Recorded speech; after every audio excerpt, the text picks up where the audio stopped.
Friends, કેમ છો બધા? માહિર્સ વેજ કિચનમાં તમારું સ્વાગત છે. ફ્રેન્ડ્સ, આજે હું તમારી જોડે શેર કરવા જઈ રહી છું મેંગો ડિલાઇટ, જેમાં મેં એક મોટું કાચું આપણે જે નાળિયેર આવે છે શ્રીફળ એ લીધું છે, એની ચાલુ કરી આવા કટકા કરી લીધા છે. એક મોટી કેરી લીધી છે, એના પણ પીસ કરી લીધા છે. હવે આપણે નાળિયેરને મિક્સી બાઉલમાં ક્રશ કરી લઈશું.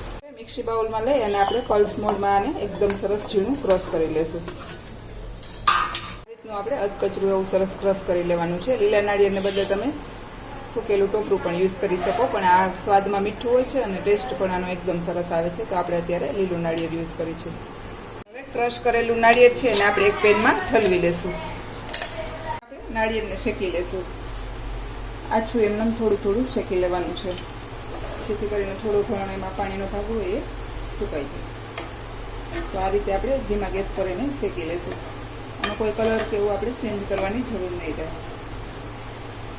આ રીતનું ડ્રાય થઈ જાય એટલે આપણે જે એક મોટી મેંગો લીધી છે રસ બનાવેલો, એને આપણે એડ કરી દેવાનું છે. આ કેરી છે એ મીઠી છે અને નાળિયેર પણ મીઠું છે, એટલે ખાંડ આપણે જોતા પૂરતી એડ કરવાની છે. હવે આ રીતે બધું સરસ મિક્સ કરી લેશું. સિઝન જાય ત્યાં એની પહેલાં આપણે આ એક વખત તમે આ રેસીપી ચોક્કસથી બનાવી લેજો. બાળકોને તો શું, મોટાને પણ ભાવે એવી બનશે. અને હવે આપણે આમાં 2 ચમચી જેટલી ખાંડ એડ કરશું. સ્વીટનેસ તમારા સ્વાદ મુજબ વધતું ઓછું તમે કરી શકો છો, કારણ કે આપણી કેરી અને નાળિયેર બંને મીઠું છે, એટલે આપણે 2 ચમચી યુઝ કરશું.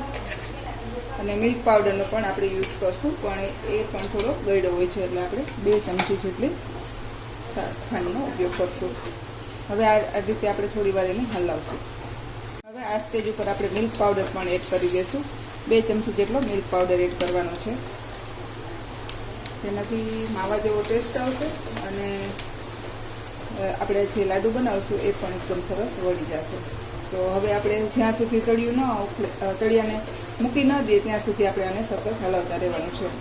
અને જેમ બને એમાં નોનસ્ટિક પેનમાં જ કરશું, જેથી કરીને ચોંટવાનું કાંઈ એવું થાય નહીં, એના માટે આપણે નોનસ્ટિક પેન ઉપર જ કરશું.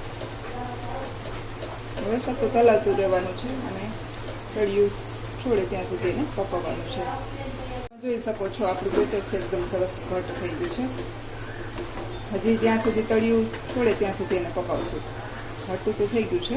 શાઇનિંગ માટે આપણે અડધી ચમચી જેટલું ઘી એડ કરશું, જેથી કરીને દેખાવ સરસ આવે.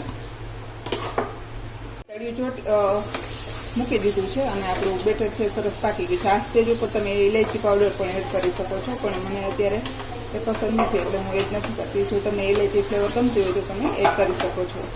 તો હવે આપણું એકદમ સરસ તૈયાર થઈ ગયું છે, એટલે આપણે પેન પણ છોડી દઈએ છીએ. એટલે આને નીચે ઉતારી અને ઠંડુ થવા દેશું. નીચે ઉતારી એકદમ ઠંડુ થવા દેશું. એકદમ ઠંડુ થઈ ગયું છે અને તમે જોઈ શકો છો એકદમ સરસ આપણા લાડુ છે એ બની ગયા છે. બસ આ સાઈઝના આપણે બધા લાડુને વાળી લેશું. બધા બોલ્સ બનીને રેડી છે અને સૂકા નાળિયેરના ટોપરામાં એને આપણે રગદોળી દેશું અને આ રીતે આપણે પાછા શેપ આપી અને એકદમ સરસ લીસા કરી લેશું. આવી રીતેથી પિસ્તા મૂકી દેશું. તો બધા લાડુને આપણે આ રીતે વાળી લેશું. તો ફ્રેન્ડ્સ, તૈયાર છે મારા મેંગો અને લીલા નાળિયેરના મેંગો ડિલાઇટ. જો તમને મારી આ રેસીપી પસંદ આવે તો લાઇક કરજો, શેર કરજો અને સબસ્ક્રાઈબ કરવાનું ભૂલતા નહીં. ચોક્કસથી હજી મેંગોની સિઝન ન જાય એની પહેલાં રેસીપી ટ્રાય કરજો. ખરેખર ખૂબ જ ટેસ્ટી બને છે. Thank you, by.